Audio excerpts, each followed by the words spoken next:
Of course I can tell you they were fresh. That's okay. Ready? Okay. All right. Welcome everyone. Welcome honorees, faculty, and esteemed guests joining us virtually. I'd like to welcome you to our first ever white coat ceremony. I am Alana Cavanaugh, the Director of Graduate Studies for the Family Nurse Practitioner Program. We have a lovely evening planned for you tonight, and I'd like to introduce just quickly our following speakers and esteemed faculty. So tonight we have with us Dr. Anne-Marie McAllister, who is our esteemed Dean of the Nursing at the College of Mount St. Vincent. We also have Dr. Professor Jason Lee, who is one of our faculty here. And we have Donald Basdeo, which is your clinical faculty here as well. So the ceremony tonight is a significant moment in a student's academic career. It symbolically represents the transition into the nurse practitioner role. We would like to thank the American Association College of Nursing and the Arnold P. Gold Foundation for their vision and leadership for this most important tradition. It is now my honor and pleasure to present Dr. Anne-Marie McAllister.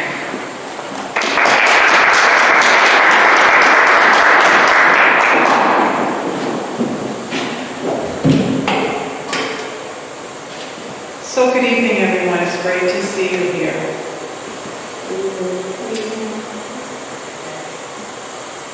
Can you hear me? Yeah. I thought somebody said, you said. So welcome to the inaugural white coat ceremony for the family nurse practitioner students here at the College of Mount St. Vincent School of Nursing. I would like to start first by thanking Professor Cavanaugh for putting this together. You know, traditions are important. This is a new tradition here at the school. It takes a little energy, a little planning to get things done, and thoughtfulness. And so thanks very much, Professor Cavanaugh. So now, what does the white coat ceremony signify? Certainly it's a ceremony, and it indicates the start of your role as clinicians who pledge to deliver patient-centered, compassionate care. The white coat is a symbolic sign for nurse practitioner students as they transition from the classroom to their training as clinicians in healthcare settings. Although white coat ceremonies have been celebrated in medical schools since the early 1990s, nurses have joined the growing number of health professions that offer cloaking. Ceremonies such as dentistry, pharmacy, and physician assistants. So thank you, Alana, for getting us started here at the College of Mount St. Vincent.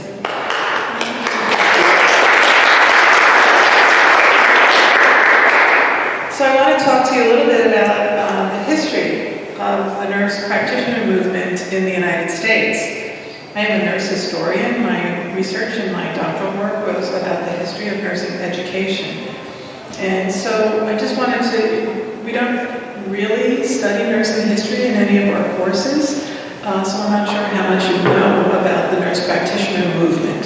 So I'm going to start in 1965, when Dr. Loretta Ford, along with pediatrician Henry Silver, developed the first nurse practitioner program out at the University of Colorado.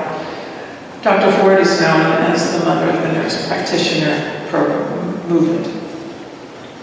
By 1973, there were more than 65 nurse practitioner programs in the United States. So it took off pretty quickly, 8 years, 65 programs. By 1983, 10 years later, there was approximately 23,000 NPs in the United States. By 1985, 2 years later, the American Academy of Nurse Practitioners was established, the organization for nurse practitioners, of which you'll all be members of once you graduate. By 1994, Mary Mundinger, Dean at Columbia University School of Nursing, published a landmark study in the New England Journal of Medicine called the Advanced Practice Nursing, Good Medicine for Physicians. In it, she outlined the supporting facts that nurse practitioners are cost-effective and deliver quality primary health care. Columbia School of Nursing notably was on the forefront of the nurse practitioner movement. They were the first ones in the country to open a nurse practitioner-led practice in Manhattan. In 2005, nurse practitioners celebrated 40 years in practice. And by 2019, there now are more than 270,000 nurse practitioners in the United States. And the 10 of you will soon be joining this elite group of healthcare providers. You should be rightly proud. And so, it's been 55 years since the advent of the Weatherford's first nurse practitioner program, and we have come a long way. It was not easy. There's a lot of resistance, but we have persevered. You have persevered. As you start the clinical portion of your nurse practitioner education, I wish you the best in all that you do. Nursing is not for the faint of heart, as you all know, but the rewards are great.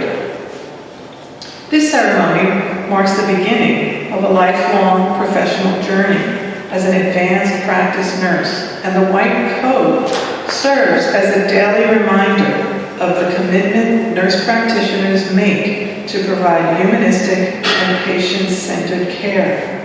Always wear it proudly. And congratulations now as you move into the next phase of your education.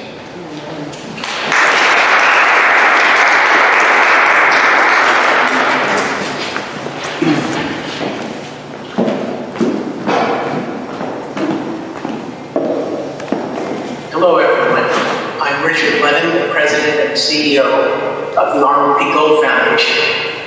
I want to... Sorry.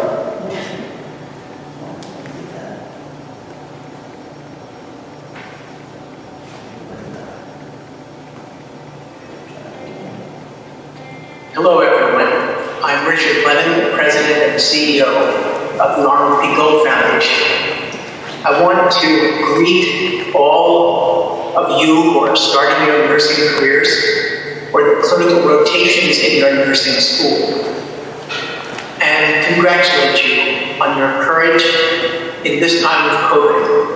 In the year of the nurse, the 200th anniversary of the birth of Florence Nightingale. And I'd like to give a warm welcome to your family and friends, to your faculty and your deans. Amid a global pandemic, during a devastating economic crisis, and at a moment of reckoning with terrible and persistent racial inequities, it would have been easy to cancel this ceremony. But humanism is not canceled. In fact, the world can see it now more clearly than ever. In times of crisis, healthcare swings into a different mode and reveals itself for what it truly is, one human being caring for another. The White Coat Ceremony was created in 1993 by the Arnold P. Gold Foundation to mark this moment in your journey as a clinician, to recognize your awesome responsibility to the patient in front of you, and to emphasize the importance of compassion, respect, empathy, and ethical patient care. In 2020, this ritual has even more meaning. In moments of difficulty and challenge, you can reflect back on your ceremony today and remember again why you first decided to become a nurse. To help people to heal, to care with compassion, to make the world a better place. Thank you so much for this contribution. As we celebrate your White Coat ceremony, I'm pleased to introduce the Honorable Lauren Underwood to present the keynote address. Representative Underwood serves Illinois' 14th district as the newest nurse elected to Congress. She is the first woman, the first person of color, and the first millennial to represent her community. She is the youngest African American woman to ever serve in the United States House of Representatives.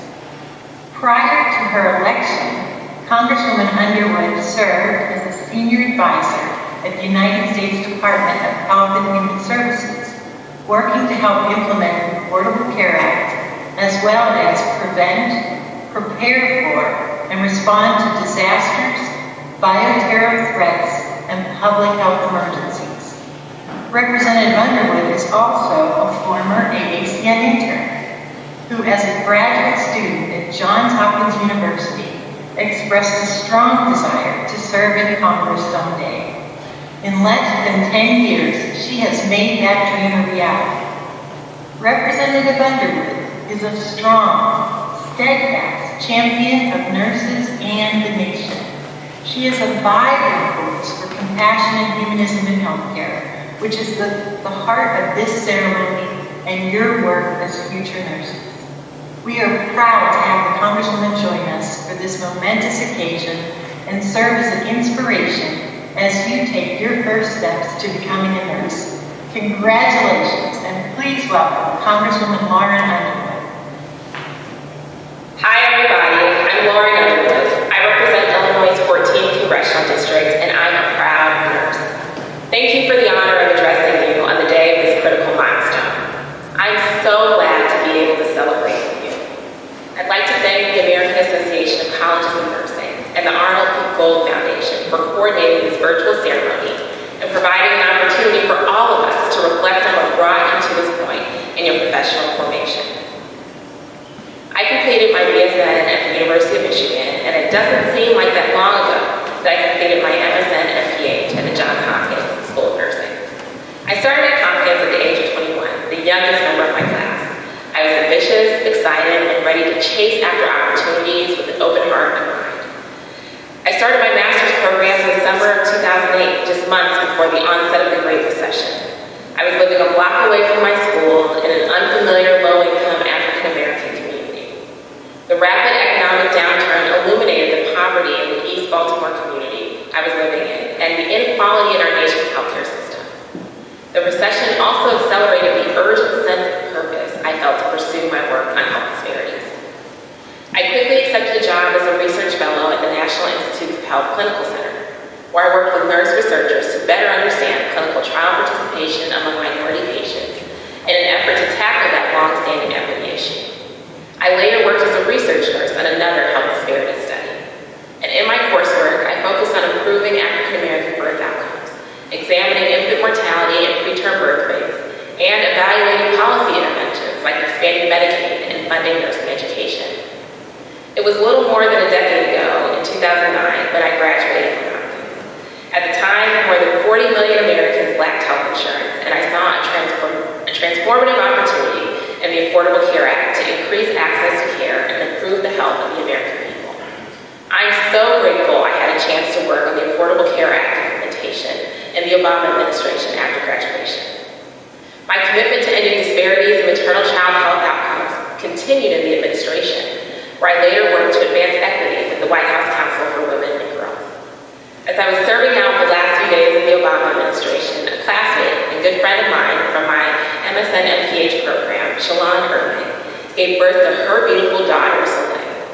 Just 3 weeks later, Shalon collapsed and passed away due to complications from high blood pressure related to her pregnancy.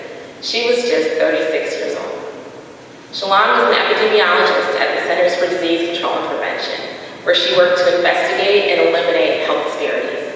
She was highly educated with a doctorate. She was excited to be a mom, and she had done everything right, and we still lost her. I couldn't believe it. Her death was a devastating reminder of the disparities that women of color face in our healthcare system. The statistics are unacceptable. Black women are 3 to 4 times more likely to die from pregnancy-related complications than white women, and more than twice as likely than women of other races. Maternal health outcomes, which have been improving worldwide, have worsened over the course of my lifetime in America. Here, right here, in the the United States of America the richest country in the world. Looking back, I can see it was my training as a nurse and in public health that gave me the grounding and evidence-based decision-making that's not only essential to nursing, but to policy-making. That foundation and Shalon's story, which I carry with me every day in Congress, inspired me to co-found the Black Maternal Health Caucus to take on these disparities through evidence-based policies. It's why in March of 2020, I introduced bipartisan legislation to take urgent action to address our nation's maternal health crisis and to finally end the racial disparities in maternal outcomes. And I'm proud to say, more than 100 members of Congress have joined me in this effort. Don't ever doubt that change is possible. My training as a nurse provided me with the data-based grounding that has been central to my work in Congress. But being a nurse is even bigger than the practical knowledge you learn and the skills you employ. Fundamentally, nursing is about the intimate moments that you'll have with your patients and their families at the bedside, answering their questions and addressing their fears in what might be the most difficult moments of their lives. That's what white coat ceremonies are all about, the traditions of compassion and patient-centered care that have deep roots in the nursing profession. I've carried the spirit of compassion with me during my time in Congress. In fact, some of the conversations I have with constituents aren't too different from the ones you'll have with your patients. People so often come to me when they don't know where else to turn. Whether it's an issue with getting their Social Security payments or challenges paying off their student loan debt, or an inability to afford insulin for their child with diabetes. In just a few short minutes, you can share in the struggles of members of your community and work to develop policies to help them.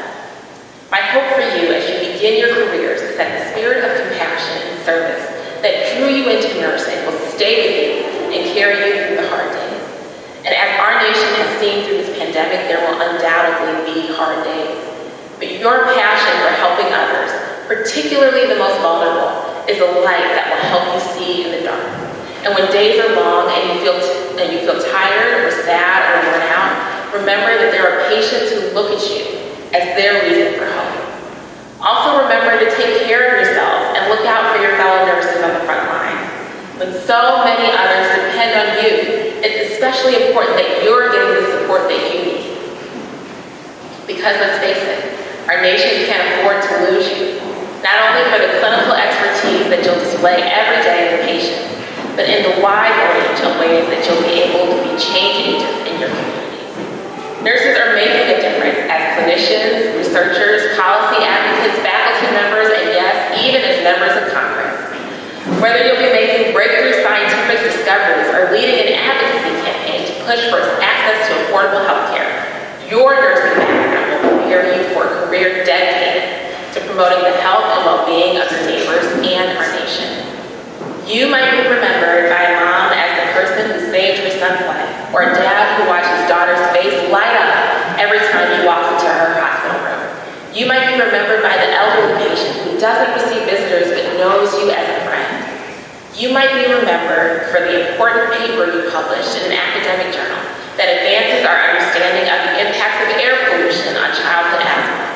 Or you could be remembered for inspiring your colleagues to call their representatives and express support for legislation that will provide necessary funding for nursing schools. There are so many possibilities ahead of you, but one common thread runs through them all: the opportunity to make people's lives better. There's no higher calling. So, as you prepare to do this critically important work, I hope you're feeling inspired and excited. You might feel a little nervous too, especially in the midst of COVID-19.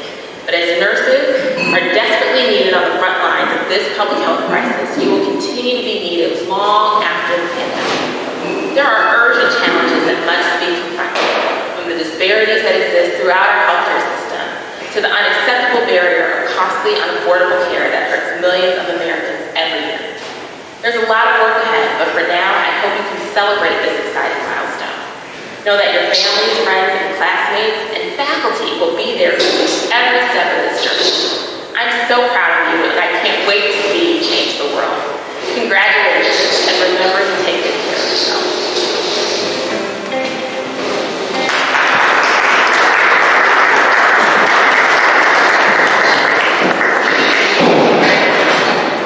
Our refreshments have arrived. Yes. Okay, so I am honored period where you begin to transition from bedside nurse to advanced practice provider. Here is where you begin the clinical portion of your studies, and here is where you learn to be that medical provider. The College of Mount St. Vincent hosts its first white coat ceremony. The ceremony is a rite of passage to emphasize the importance of compassionate patient care at the very start of your advanced medical training. As what was stated in the video before, the ceremony was initiated in 1993, it's not that long ago, at Columbia University, at the College of Physicians and Surgeons by Arnold P. Gold, MD, who was a professor and pediatric neurologist. Dr. Gold was a compassionate advocate for humanistic healthcare, and he believed that the oath taken by new physicians at the end of medical school came too late. Through the nonprofit organization that he and his wife, Dr. Sandra Gold, started, the Arnold P. Gold Foundation has expanded the white coat ceremony globally around the world. Today, nearly every medical school in the United States, hundreds of nursing schools, including ours, and many other health professional schools around the globe participate in this tradition of humanistic care. Since 1993, the white coat ceremony has been an early and essential touchpoint of humanism on the path of a physician. And today, as we are facing the dual pandemics of COVID-19 and racism, the white coat ceremony is of all the more relevant in emphasizing the importance of the human connection in healthcare. We are grateful for the leadership of College of Mount St. Vincent in elevating the message both during the ceremony and throughout the years of education that empathy and respect are critical parts of optimal care. The Gold Foundation champions the human connection in healthcare. The foundation engages schools and their students, healthcare systems, companies, and individual clinicians in the joy and meaning of humanistic healthcare so that patients and their families can be partners in collaboration, compassion, and scientifically excellent care. And now we celebrate you as you enter the next phase of your commitment to your patients, your community, and your profession. We need you now more than ever. Wearing a white coat today and for the rest of your life symbolizes compassion, trust, honor, and expertise to those you will serve. Wearing this white coat comes with responsibility and hope for you and for the future of medicine. The white coat you will put on today marks the beginning of this incredible journey. Wherever your medical training takes you, wherever your white coat and eventually the title of nurse practitioner, and wear it with pride. Thank you, as many key people in your lives have helped you get to this day and continue to support you moving forward. This white coat for them is for them too. We are rooting for your success. Welcome, class of fall of 2021, to the family of medicine.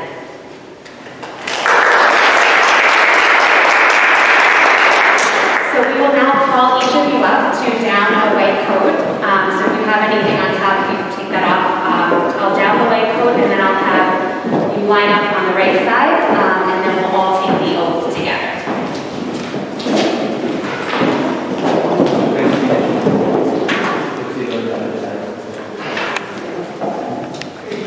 So now the fun part.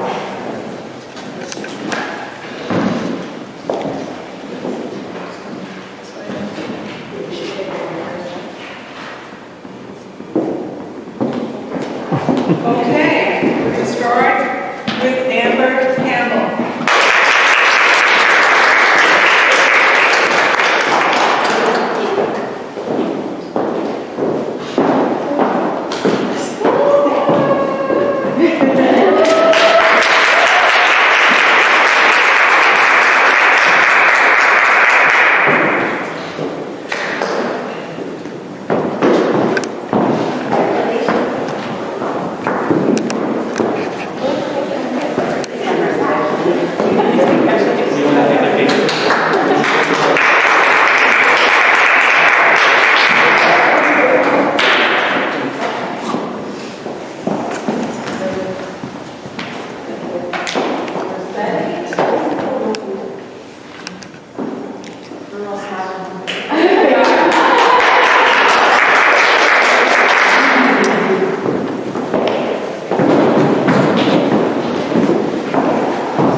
And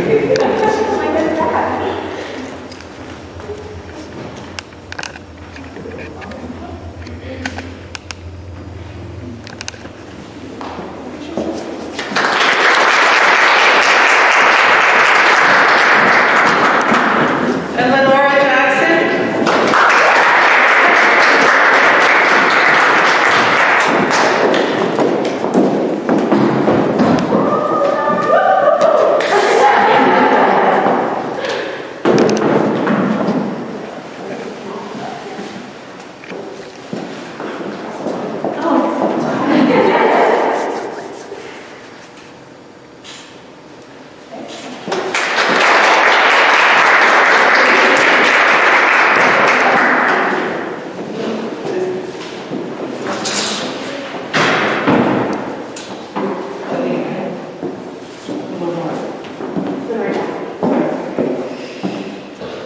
Rosora Lamidi is unable to be here tonight, but we want to congratulate her.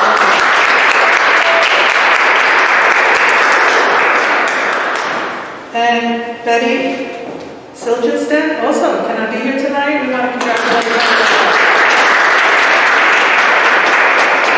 And next up is Lydia Samoa.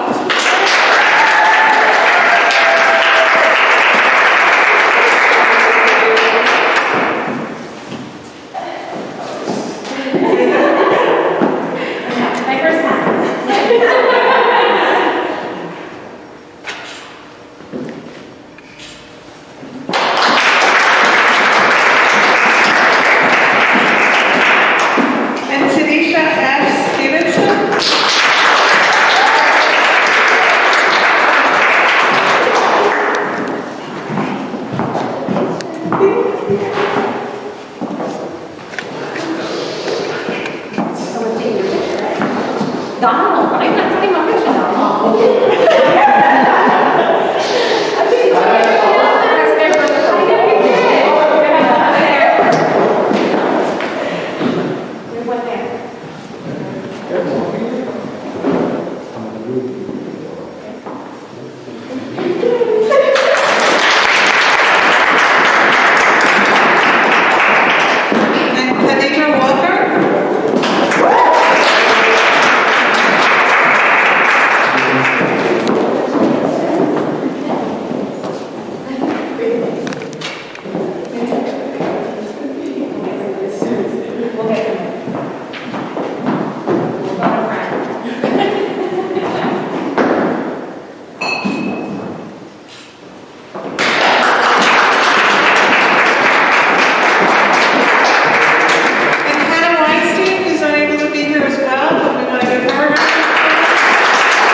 Is that okay? This formation, you could... If she could move over a little bit. Which one? when she goes back, she's kind of blocked, so she has to go that way. But if you look here, you can see this is what's look here. Once they get back in formation.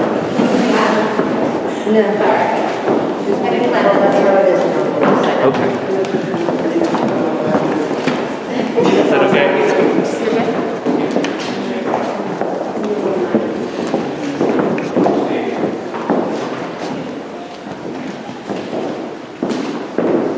All right, you guys ready?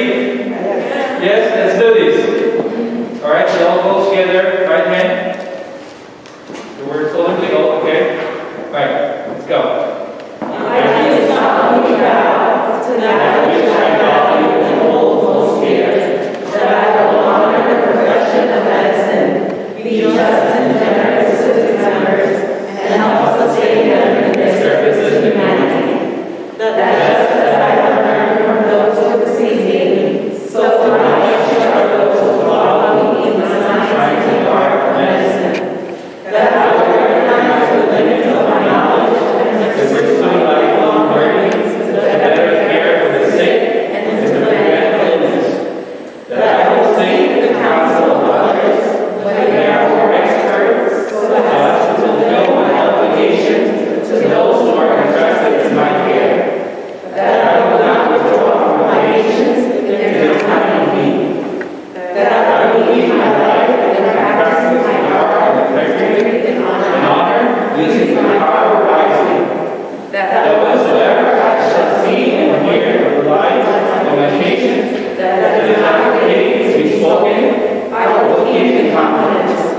That whatsoever house I shall enter, it shall be for the good of the sick. That I will maintain the sacred trust, holding myself apart alone from wrong, from corrupting, from the tempting of others to vice. That above all else, I will serve the highest interests of my patients through the practice of my science and my art. That I will be an advocate for patients in need and strive for justice in the care of the sick.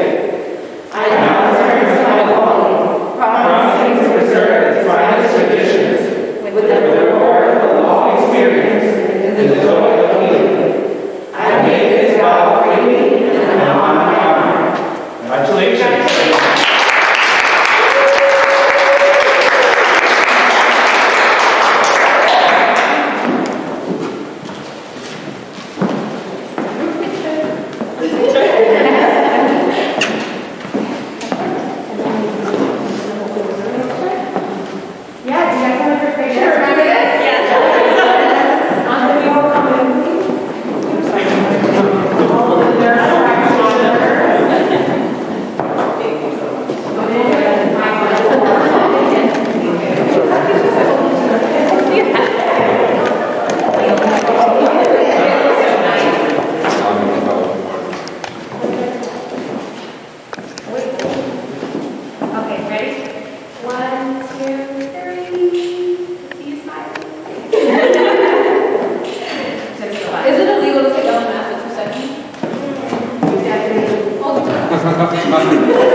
Can they hold their breath?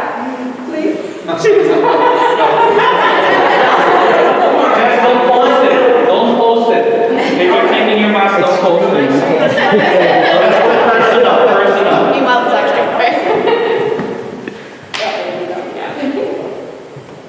All right. And you guys can keep taking pictures. And wave to anybody who's watching it.